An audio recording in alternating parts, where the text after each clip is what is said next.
এরপরে জামাইকে যেটা খাওয়াবেন কি খাওয়াবেন বলো, যেটা ভগবানকে দেওয়া হয় সেটাই খাওয়াবেন।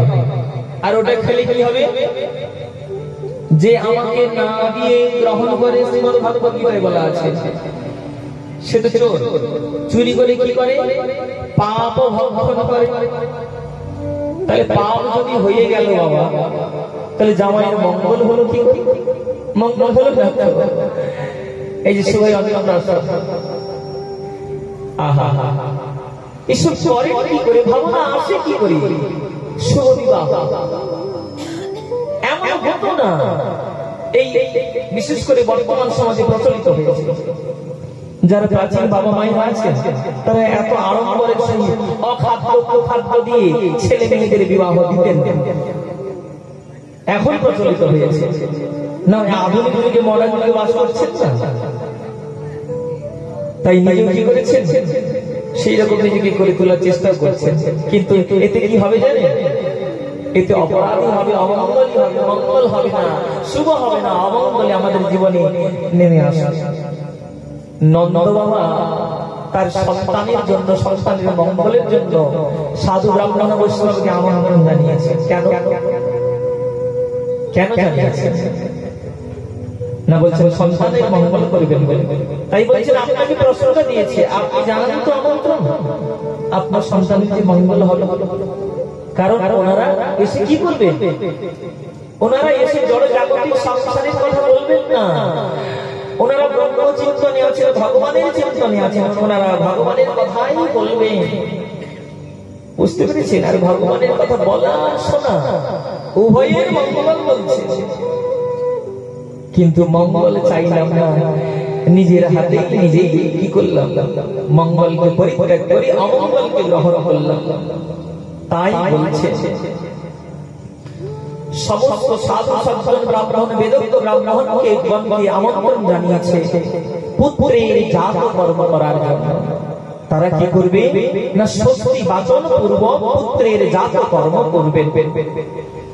আর সেই সঙ্গে দেবতা ও পিতৃগণের যথাবিধি পূজা করবেন বলে পিতা নন্দ রাজা আমন্ত্রণ জানিয়েছেন সমস্ত বেদজ্ঞ ব্রাহ্মণ সাধু সজ্জনকে।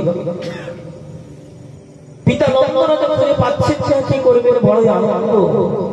তিনি দান করছেন, বলছেন গাভী দান করছেন, গোমাতা দান করছেন, সমস্ত অলঙ্কারাদি ভূষণাদি দান করছেন আনন্দে। বলছেন এই দান এমন তিনি করছেন যেন সর্বস্ব ওই নন্দালয়ের সম্পদকে আনন্দে যেন দান করছে। এমন আনন্দে ভরে গিয়েছে আমার নন্দ রাজার হৃদয়। তবেই তো এমন আত্মহারা হয়ে দান করে চলেছে। বলছে পিতা নন্দ রাজা এই নন্দালয়কে কেমন সাজিয়েছে না? সমস্ত গৃহের দ্বারদেশ প্রাঙ্গণ অভ্যন্তর ভাগ সুপরিষ্কৃত এবং বন্ধ বাড়ি দ্বারা সিক্ত করিয়েছে। চিত্র বিচিত্র ধ্বজ পতাকা পুষ্পমালা বস্ত্রখণ্ড পল্লব, এই যে পল্লব শোভিত তোরণ দিয়ে সুন্দর করে সাজিয়েছে। এ কথাটা সত্য, এই জন্য সাজাতে হয়। আপনার পুরোহিত ঠাকুর সাধু সজ্জন বৈষ্ণবগণ এলে আপনার সব অনুষ্ঠান, এই মাঙ্গলিক অনুষ্ঠান মঙ্গলের জন্য এই মঙ্গল চিহ্নগুলি দিয়ে দেয়। তাই পিতা যেন সাজিয়েছে। আর এই মঙ্গল অনুষ্ঠান আনন্দ আরো বেশি হচ্ছে কেন না? নন্দ বাবা এতদিন পরে পুত্র সন্তান লাভ করেছে, তো এই আনন্দ প্রতিবেশীর মধ্যেও আনন্দ। তাই প্রতিবেশীরা কি করেছেন জানেন? তারাও সেই আনন্দে যোগদান করার জন্য প্রতিবেশীরা, ওই ব্রজবাসীরা যাহাই যার বাড়িতে, যার ঘরে যাহাই কিছু ছিল বাবা মনোমত, তারা কি করেছে? নিজেকে আগে নতুন করে সাজিয়েছে। আর ওই নন্দ বাবার বাড়িতে যে সন্তান এসেছে তার জন্য ভেট স্বরূপে নিয়ে যাচ্ছেন বাবা। তাই বলছে ভগবানের মন্দিরে যখন কেউ যাবে খালি খালি হাতে যেতে নাই। ভগবানের মন্দিরে যখন যাবে কিছু ভগবানের জন্য নিয়ে যেতে হয়। বলছেন ব্রজবাসীগণ তাই করছে। নন্দ উৎসব বলছেন যার যা বাড়িতে ক্ষীর সর নবনী লাড্ডু থেকে শুরু করে অলঙ্কার থেকে শুরু করে যে যাহাই পেরেছে সমস্ত ভেট সঙ্গে ওই নন্দের নন্দন শ্রীকৃষ্ণকে দেওয়ার জন্য তারা কি করেছে, নিয়ে এসেছে। কোথায় না বলছেন আপনাদের এই এটা নন্দ বাবার ভবন, হ্যাঁ এটা নন্দালয় তৈরি হয়েছে, দেখছেন না নতুন করে সাজিয়েছে। নন্দোৎসব পালন হচ্ছে। নন্দোৎসব পালন করার জন্য যেন নিত্য নতুন নতুন ভাবে নিজেকে সাজিয়েছে। আসলে কোথায় জানেন, মনে নতুন করে মনটাকে রাঙিয়েছে। হরি হরি হরি হরি। তাই বড় বড় আনন্দ তো, আর ওই ব্রজবাসীগণের মনে আনন্দ। আমাদের নন্দ বাবার বাড়িতে যে পুত্র সন্তান জন্মগ্রহণ করেছে, না জানি আমরা তার শ্রী বদন দর্শন করবো, ওই উৎসবে ওই অনুষ্ঠানে আমরা যোগদান করবো, তো খালি হাতে যাওয়া যায় না। তাই বলছেন খালি হাতে আসতে হয়। নন্দোৎসব উপলক্ষে ভগবানের জন্য কিছু ভেট সরবরাহ, বুঝতে পেরেছেন? তাই সমস্ত ব্রজবাসীগণ কি করেছে, নন্দ বাবার বাড়িতে এসেছে। আহা হা। আবার বলছেন গোয়ালা জাতি তো, গোয়ালা জাতি কি করবে, বাড়িতে সবসময় কি পেয়েছে, বলছেন ক্ষীর সর নবনী দধি দুগ্ধ, আর বললেন মাঠা। মাঠা বলা হয়েছে, মাঠা বলা হয়েছে ঘোল। সমস্ত নিয়ে এসেছে, আর নিয়ে এসে সমস্ত ভেট সবটি দিয়েছে। আর একাধারে কি করছে, একে অপরের সঙ্গে কলাকলি আর গলাগলি হচ্ছে, কলাকলি হচ্ছে একে অপরের সঙ্গে। বলছেন দধি, দধি মন্ডল হয় এই দেশে। এই যে নাম যখন চলে, কোথায় পেয়েছেন এটা, কোথায় কোথায় শিখেছে? না না, সে তো ভালো কথা, কিন্তু এই প্রথাগুলি কোথায় ছিল? তাই তো বলছি বাবা, এই যে দধি দুগ্ধে ভেসে খেয়েছে, দধি একে অপরকে ছড়ছে আর মাখামাখি করছে, আর মাখামাখি করতে করতে একেবারে ওই গোকুলে ওই মধুময়ী বৃন্দাবনে ওই মহাবনে রজে পড়ে একেবারে দধি দুগ্ধে গড়াগড়ি যাচ্ছে। কেটে বলেছে বললে বাবা, এটা হয় হয় সময় তো ওই নামযজ্ঞ যখন হয়, নামযজ্ঞ সম্পূর্ণের পরে যে ভাণ্ডের মধ্যে ওই যে দধি দেওয়া হয়, ওই দধি ভাণ্ড ভাঙা হয় না, আর ওই দধি ভাণ্ড ভাঙার পরে কি করে সবাই গড়াগড়ি যায়। বলে আসলে কি জানেন তো, আমরা তো গোপ জাতি না, আমরা গোয়ালা জাতি না, তো আমাদের বাড়িতে এত ধেনু বৎস কিংবা গোমাতা আমাদের বাড়িতে তো এত নাই। পিতা নন্দ বাবার গোশালায় গরু কত ছিল, কত ছিল? কেন 9 লক্ষ কেন 10 লক্ষ বললেন? বুঝতে পেরেছেন? আপনার 64 ভাবাঙ্গের মধ্যে নববিধা ভক্তিটি শ্রেষ্ঠ।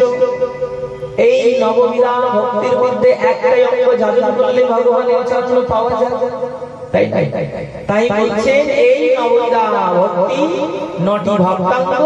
তাই যেন মনে করিয়ে দেয় ওই বাবা নন্দ বাবার গোশালায় 9 লক্ষ ধেনু, 9 লক্ষ ধেনু। তাই 9 লক্ষ যদি ধেনু থাকে, ক্ষীর সর নবনী দধি দুগ্ধ কত, তাই না? বলছেন আমাদের তো নাই, আমরা কি করি জানেন, ওই একটুখানি দধি দিয়ে তারপরে জল ঢেলে ঢেলে আর সেই জলের মধ্যে গড়াগড়ি যাচ্ছেন। বলছেন নন্দোৎসবে এটা হয়নি, নন্দোৎসবে একেবারে দধি দুগ্ধে ভেসে যাচ্ছে, গড়াগড়ি যাচ্ছে একেবারে।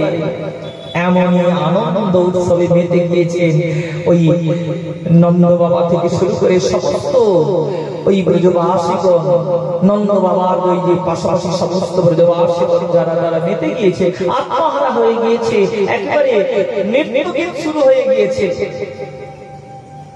যেন মনে হয় ওই নন্দোৎসবে অংশগ্রহণ করার জন্য বুঝি দেবতারা কি করেছে না, তারা সমস্ত রূপকে পরিবর্তন করে ওই নন্দ বাবার অনুষ্ঠানে কি করেছে, তারাও প্রবেশ করেছে, নন্দোৎসবে যোগদান করেছে।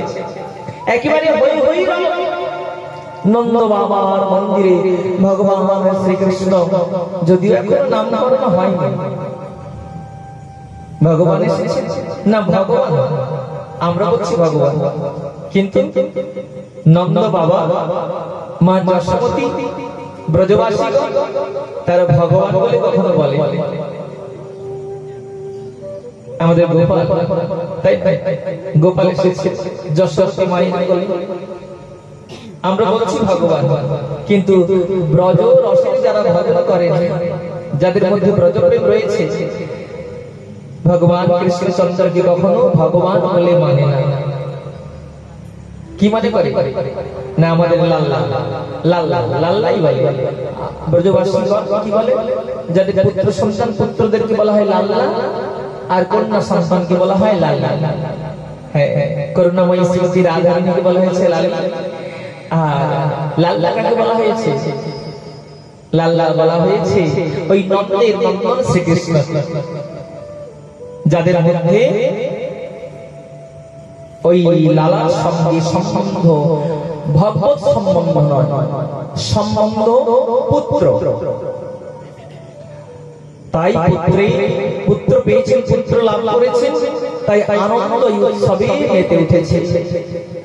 তাই বললেন মহারাজ পরীক্ষিত, বুঝতে পেরেছে এতদিন মা যশোমতী তিনি সন্তান লাভ করতে পারেননি, বড় আনন্দ, তাই নন্দ উৎসব পালন হয়েছে। একেবারে দধি দুগ্ধে ভেসে গেছে সন্তান, হই হই।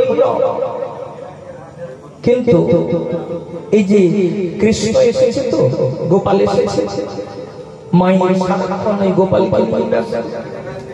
গোপালের জন্য কি করবেন কি না করবেন সারাক্ষণ চিন্তা মনের মধ্যে। তো দেখতে দেখতে গোপাল এসেছে 6 দিন সময় হয়ে গেল, 6 দিন হয়েছে নন্দোৎসব পরে 6 দিন। তো সব মিলিয়ে 6 দিন, যেই দিন এসেছে সেই দিন থেকে 6 দিন। তো নন্দোৎসব মহা সমারোহে হয়ে গেল, বড় আনন্দ। সদা সর্বদাই গোপালের জন্যই মা চিন্তা করে গোপালকে কি সেবা দেবেন, কি করবেন, গোপালকে কেমন করে যত্ন করবেন, এ কথাই সদা সর্বদাই মনে করে। তো কি করলেন, এরই মধ্যে যে গভীর অভিসন্ধি হয়েছিল, যারা মন্ত্রণা দিয়েছিল ওই কংস মহারাজ, যে সমস্ত সন্তানকে হত্যা করবেন, এই কিছুদিনের মধ্যে যত সন্তান জন্মগ্রহণ করেছে সবাইকে একের পর এক মহারাজ আদেশ দিয়ে দেন হত্যা করা। তো সেই কংস মহারাজ কি করছেন, আদেশ দিয়েছে একের পর এক সন্তান হত্যা করার জন্য। কাকে না বললেন, সেই পুতনা পুতনা পুতানপি নয়তি পুতনা, যিনি পুতনা রাক্ষস, যিনি হলেন ওই বকাসুর অঘাসুরের ভগিনী। কংস মহারাজ বললেন,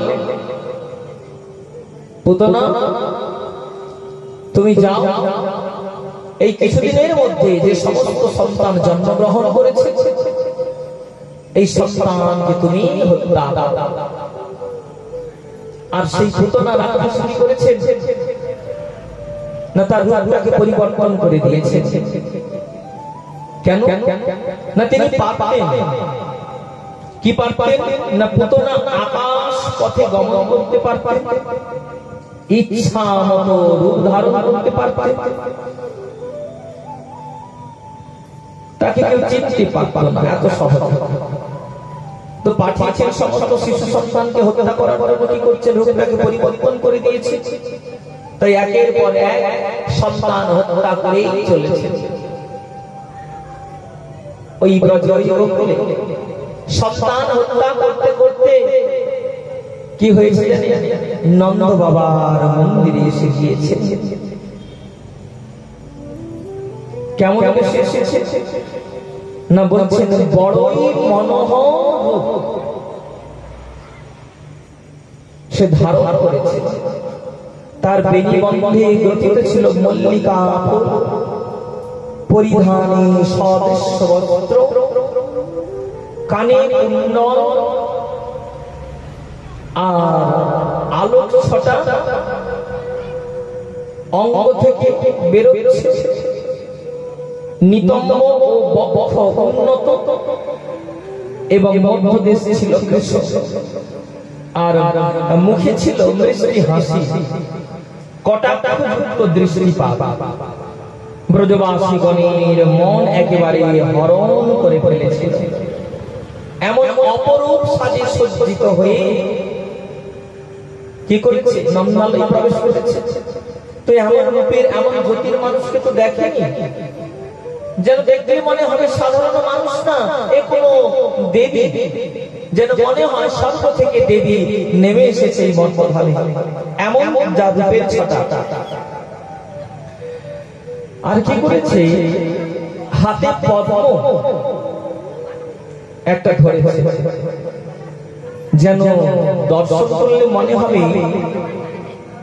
স্বয়ং মা লক্ষ্মী দেবী এই সংসারে এসে গিয়েছে। বললেন ওই পুতনা রাক্ষসী কি করেছে, এমন রূপ ধারণ করে সন্তানকে হত্যা করতে করতে এসেছে নন্দ বাবার মন্দিরে। এমন একটি রূপ ধারণ করে সমস্ত ব্রজবাসীগণ অবলম্বনে দর্শন করছে। কেউ তো বলতে পারছে না, বলছেন এই যে পুতনা এসেছে কেন এসেছে না কৃষ্ণকে হত্যা করার জন্য? বলছেন এই বাসনাটা কবে হয়েছে? বলছেন এই বাসনা পূর্বে থেকেই ছিল বাবা। ভগবান বলেছিলেন তোমার মনের বাসনা আমি পূর্ণ করবো, চিন্তা করো না। তাই পুতনা 6 দিনে এসে গিয়েছে। বলছে প্রভু আর এত ধৈর্য ধরে রাখা যাচ্ছে না, আর কতদিন ধৈর্য ধরো? এই যে রাক্ষস জন্ম আমি পেয়েছি, এই রাক্ষস জন্ম থেকে আমি মুক্ত হতে চাই। বুঝতে পেরেছে? পুতনাকে রাক্ষসী বলা হচ্ছে। বলছেন রাক্ষসী বটে, কিন্তু শ্রী ভগবান মহা কৃপা করেছে। কেন করেছে তার কারণ বলছে যখন বলি রাজের যজ্ঞশালা বামন ভগবান যখন এসেছিলেন ত্রিপদ ভূমি যাত্রা করেছিলেন, তাই না? দেখছেন জ্যোতি প্রকাশ করে ওই বামন রূপ ধারণ করে স্বয়ং ভগবান আসছে, কিন্তু জানেন না তো স্বয়ং ভগবান বলে ছোট ছোট শিশু সন্তানের মতো। বলছে বলি মহারাজের যে কন্যা রত্নমালা, রত্নমালা ওই সন্তানকে দেখেছে অপূর্ব সুন্দর, তার অপূর্ব জ্যোতি রূপ লাবণ্য বড় ভালো লেগেছে। তাই বলিরাজের কন্যা কি বললেন, মনে মনে বলছে আহা এই সন্তানকে যদি আমি পেতাম, আমি আমার এই সন্তানকে লাভ করে স্তনদুগ্ধ পান করাতাম, বড় আদর করতাম, বড় লালন করতাম। এটা মনে মনে বলেছি বামন ভগবানকে দর্শন করে। আর বাবা ভগবান তিনি গ্রহণ করলেন এই মনের কথাটা। আচ্ছা বেশ বেশ, তোমার মনে বাসনা হয়েছে, অবশ্যই পূরণ হবে। তো সেই বামন ভগবান যখন পিতার যজ্ঞশালায় এসে গেল, এই রত্নমালা ভাবছে, দেখছে যজ্ঞশালায় এসে ত্রিপদ ভূমি যাচা করলো, দুইটি চরণে কি করলো, সপ্তলোক ভূ থেকে সপ্তলোক আর সপ্তলোক কি করেছে না একেবারে অধিকার করে নিয়েছে দুইটি চরণ। তখন রত্নমালা এই দৃশ্যগুলি দেখছিলেন। আহা, যাকে আমার এত ভালো লেগেছিল, যাকে আমার মাতৃস্নেহ দিতে ইচ্ছা হয়েছিল, বড় ভালো লেগেছিল, স্তনদন্ত পান করাবো বলে আমি ভেবেছিলাম, কিন্তু এ কি করলো? এ তো ছলনা করেছে, এ তো ভালো করেনি, আমার পিতার সঙ্গে ভালো ব্যবহার করেনি, এ তো খারাপ করেছে। আহা, এমন দুর্ব্যবহার, যাকে ভেবেছিলাম লালন করবো না, তাকে আর লালন করবো না। যেন মনে হয় এমন যদি সন্তান হয় বাবা, এমন সন্তানকে কি করবো না, ওই স্তনযুগলে কালকুট বীজ মাখিয়ে আমি পান করাবো। ভগবান অন্তর্দৃষ্টিতে বলেছেন, রত্নমালা, তোমার মনে বাসনা হয়েছে, এই বাসনা আমি তোমার পূরণ করব, চিন্তা করো না। বলছেন সেই দিন থেকে অপেক্ষা করে বসেছিলেন ওই জন্মে, অর্থাৎ রাক্ষসকুলেতে জন্মগ্রহণ করেছে, মনোবাসনা পূরণ করবেন বলেছেন ভগবান। সেই পুতনাকে ডেকেছেন কংস মহারাজ। তাই সেই পুতনাই এসেছে 6 দিনে প্রথম সর্বপ্রথম এসেছে স্তনযুগলে কালকুট বীজ মাখিয়ে স্তনদুগ্ধ পান করার জন্য, পান করানোর জন্য। তো স্তনদুগ্ধ পান করাবেন বাঁচিয়ে রাখবেন না মারার জন্য? না, বলছেন ওই ভগবানকে মারার জন্য তিনি এসেছেন। তাই ভগবানকে তো কোলে দেবে না মা যশোমতী। এতদিন পর সন্তান পেয়েছেন, যাকে তাকে সন্তান তিনি দিতে চাইবেন না। তো এমন কিছু হতে হবে যার দ্বারায় সন্তানকে আপনার হাতে দিয়ে দেবে। তাই সেই পুতনা রাক্ষসী ছলনা করেছেন, রূপ পরিবর্তন করে এসেছেন যেন একেবারে মা লক্ষ্মী সন্তান। আর সমস্ত ব্রজবাসীগণ অপলক নয়নে দর্শন করছে, কেউ কিছু বলতে পারছে না। নন্দালয়ে প্রবেশ করে গিয়েছে, বলতে পারছে না। আর নন্দালয়ে প্রবেশ করে কি করেছে, মা যশোমতীর কোল থেকে ভগবান কৃষ্ণচন্দ্রকে কোলে তুলে নিয়েছেন স্তনদুগ্ধ পান করাবেন বলে। বড় আশা করেছিল তো অনেক, তো সেই আশা বুঝি পূরণ করবেন শ্রী ভগবান। কি করলেন? কোলে বসিয়েছে, একটু মায়ের থেকে অছাড় করেছে, আর স্তনযুগল অর্থাৎ স্তনদান করেছে। আর যেই স্তনদান করেছেন, ওই কালকুট বীজ মাখানো স্তন ভগবান কি করছেন, আনন্দ ভরে পান করছেন। তোমার মনে বাসনা ছিল আমি তোমার স্তন পান করবো, তো বড় আনন্দ ভরে স্তন পান করছে, কিন্তু বুঝতে পারছেন না পুতনা কি ব্যাপার, বড় আনন্দে স্তন পান করছে। কিন্তু এই কথাটি অনুভব হওয়া মাত্র যেন ওই স্তন পান করার সঙ্গে সঙ্গে যেন প্রাণটা যেন চলে যাচ্ছে, প্রাণটাকে যেন হরণ করে নিচ্ছে, আর কোলে রাখতে পারছে না। বলেছেন, ছাড় ছাড় ওরে ছাড়। ওরে বাবা, কি কথা! ভগবান বলছেন, আরে তুমি তো সেই বামন অবতার থেকে আশা করে বসে আছো আমাকে স্তনদান করাবে বলে। আমি তাই তো বড় আশা করে তোমার কোলে বসেছি, তাই তো স্তনদান করছি বড় আনন্দ ভরে। আর তুমি কি বলছো, এই ছাড় এই ছাড়, এই যখনই বলছে যেন প্রাণটাকে একবারে হরণ করে নিচ্ছে, আর পারছে না ধৈর্য ধরতে, আর নিজেকে নিজের ওই রূপকে সংবরণ করে রাখতে পারছে না। একেবারে যেন স্তন পান করার সঙ্গে সঙ্গে যেন ভগবান তার প্রাণটিকে যেন হরণ করে নিচ্ছে। আর সেই সঙ্গে সঙ্গে ওই যে মায়াবী রূপ, ওই যে দৈবী রূপটি যদি আলো ছোটায় নিয়ে এসেছিল, যেন মা লক্ষ্মী স্বরূপা এমন জ্যোতি প্রকাশ করে এসেছিল, সেই রূপ যেন কোথা থেকে হারিয়ে গেল। একেবারে প্রকাণ্ড সেই রূপ, রাক্ষসী রূপ ধারণ করলো সেই পুতনা। এত প্রকাণ্ড দেহ, বলছেন ওরে ছাড় ওরে ছাড়, নিয়ে চলে যাচ্ছে, ধরে রাখতে পারছে না, যন্ত্রণায় মৃত্যু যন্ত্রণায় ছটফট করছে। একেবারে চলতে চলতে কোথায় পড়ে গিয়েছে না, বলছেন গোচারণ ভূমিতে।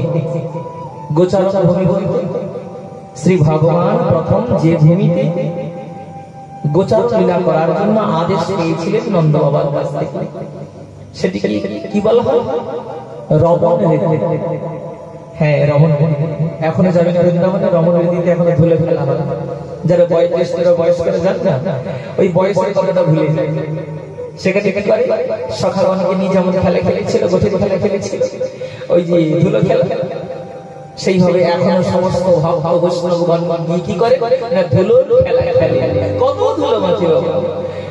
তো কি করলেন পুতনা, ছাড় ছাড় বলতে বলতে, ছাড় বলতে বলতে কি করেছেন না, একেবারে সেই গোচারণ ভূমিতে গিয়ে পতিত হয়েছে, অর্থাৎ প্রাণটা হরণ করে নিয়েছে। বলছেন পুতনা দেহটা পড়েছে কতটা না, বললেন 6 ক্রোশ। যতটা 6 ক্রোশ, সমস্ত 6 ক্রোশের মধ্যে যত বৃক্ষলতা ছিল, সমস্ত বৃক্ষলতার উপরে একেবারে পড়ে গিয়েছে। আর জানতে পারলেন এ কি আর অজানা থাকে? পিতা নন্দ রাজা, মা যশোমতী, মা রোহিণী দেবী সবাই চিৎকার করছেন, চেঁচামেচি করছেন গোপালের জন্য। ওই যে রাক্ষসী নিয়ে চলে গেল, সবাই ছুটছে, কোথায় গেল, গোপালকে বাঁচাও। আগে চেষ্টা করছে, কি হবে আমার গোপালের দুর্গতি না জানি, ওই রাক্ষসী বুঝি আমার গোপালের প্রাণটাকে বুঝি হরণ করে নিয়েছে। এই চিন্তা করছেন, ক্রন্দন করছেন মা যশোমতী, আর তাকে ধরে রাখতে পারছেন না। কিন্তু কি হয়েছে জানেন, ওই পুতনার প্রাণটিকে হরণ করে নিয়েছে। ওই পুতনার বক্ষের উপরে গোপাল খেলা খেলছে। যখন সমস্ত ব্রজবাসীরা গিয়েছে, গিয়ে দেখে কই গোপালের তো কিছু হয়নি, গোপাল অক্ষত রয়ে গেল। পুতনার এই প্রকাণ্ড দেহ অর্থাৎ রাক্ষসী চলে গেল, প্রাণ বেরিয়ে গেল রাক্ষসী, ওই সব দেহ পড়ে থাকল। সমস্ত ব্রজবাসীগণ ভাবলেন যাহাই আমাদের গোপালের তো কিছু হয়নি। তাই গোপাল কি করলেন, মা যশোমতী আগে গোপালকে দিলে, মা যশোমতীকে গোপালকে নিয়ে মা যশোমতী কি করছেন না, ওই যে রাক্ষসী স্পর্শ করেছে, রাক্ষসী স্পর্শ হয়েছে, কি হবে আমার গোপালে। এই জন্য রাক্ষসের হাত থেকে বাঁচানোর জন্য, ওই নজর দৃষ্টি থেকে বাঁচানোর জন্য কি করেছে, নজর দৃষ্টি থেকে বাঁচানোর জন্যই ওই সমস্ত অপদেবতা রাক্ষসীদের নজর দৃষ্টি থেকে বাঁচানোর জন্য বলছে মা যশোমতীর সঙ্গে সঙ্গে কি করছে না, বললেন গোমূত্রেণ স্নাপয়িতা পুনর্গোরজসার রক্ষাংশ্চ কৃশ্চ সংকৃতা দাদো সঙ্গেষু নামপি। বলছে কি করেছে মা যশোমতী, যখন এইভাবে পুতনা নিয়ে চলে গেছে, তাই মা যশোমতী গোমূত্রে স্নান করাচ্ছে, গোবরে রজ মাখাচ্ছে, আর গোবর দিয়ে দাদর সঙ্গে তিলক রচনা করে দিচ্ছে। আহা, বুঝতে পারলেন কথাটা? কি বুঝতে পেরেছে? যিনি স্বয়ং ভগবান, যার নাম শুনলে ভয় পালিয়ে যায়। মা যশোমতীর এমন শুদ্ধ বাৎসল্য প্রেম, যার মধ্যে ভগবত বুদ্ধি নাই। আমার গোপাল আমার ছেলে, তো আমার ছোট্ট, ও কি জানি না জানি কত ওর খারাপ হয়েছে। তো সে খারাপ দৃষ্টি, ওই খারাপ ওই রাক্ষসীর যে স্পর্শ, এটিকে দূরীভূত করার জন্যই তো মায়ের এই বিধান করছেন, যাতে আমার গোপালের কোনো ক্ষতি না হয়। মহাজন এক মাস থেকে বলছে, ও মা যশোমতী, তুমি কি জানো উনি যে স্বয়ং ভগবান, যার নাম শুনলে ভয় পালিয়ে যায়। আর তুমি তোমার সত্য বাৎসল্য প্রেমের দ্বারাই চিন্তা করছো, না জানি আমার গোপালের কত বিপদ হয়েছে, এই বিপদ থেকে আমাকে মুক্ত করতে হবে। তাই কি করছো? গোমূত্রে স্নান করাচ্ছ, ওই গরুর চরণ থেকে রজ দিয়ে মাখাচ্ছ, আর আলো সঙ্গে তিলক রচনা করে দিচ্ছ। আর বললেন সমস্ত ভগবানের যে নাম দ্বাদশ, যে 12টি নাম, যেমন তিলক করে দ্বাদশ সঙ্গে যেই নাম মা কি করছেন, মন্ত্র পড়ছে আর দাদর সঙ্গে তিলক রচনা করছেন। তাই বলছেন মহারাজ পরীক্ষিত, আপনি ভালো করে বুঝে দেখুন, শুনতে পেয়েছেন তো আমার কথাটা? কেমন সত্য বাৎসল্য ভক্তি, কেমন সত্য বাৎসল্য প্রেম, যার দ্বারাই স্বয়ং ভগবানকে পেয়েও ভগবত ভক্তি যাদের মধ্যে নাই, পুত্র স্নেহে গোমূত্র মাখাচ্ছে আর সর্বঙ্গে গো রজ লেপন করছে, তারপর দাদর সঙ্গে ভগবানের ওই কেশব, ওই ললাটে কেশবায় উদরে নারায়ণ রক্ষস্থলে মাধবায় কণ্ঠে গোবিন্দায়, এইভাবে সমস্ত রক্ষা মন্ত্রগুলি পড়ছে। কেন? যেন আমার ছেলের কোনো না বিপদ হয়, এই সমস্ত ভগবান যেন আমার সন্তানকে, আমার গোপালকে যেন রক্ষা। ধন্য এই সত্য বাৎসল্য প্রেম। বললেন ভালোবাসা সম্বন্ধটা এমন হওয়া উচিত। তাই বলছে ব্রজ রসের খেলা। কেন এই খেলা? এই জগৎবাসীকে জানানোর জন্য, যাতে জগৎবাসী এইভাবে সম্বন্ধটা তৈরি করে। গোপাল কিনলে হবে না, বাজারে গিয়েছেন গোপাল নিয়ে এলেন, বললেন সম্বন্ধটা করুন মা যশোমতীর মতো। আপনার যদি সত্য বাৎসল্য প্রেম থাকে, তাহলে সেই সত্য বাৎসল্য প্রেমের দিকে লক্ষ্য রাখুন। যেমন সন্তানকে লালন পালন করতে গিয়ে আপনার যে অনুভব হয়, যে অনুভূতি হয়, যেন গোপালের প্রতিও সেই অনুভূতি হয়, তবেই আপনার বাৎসল্য প্রেমটা শ্রদ্ধা। তবে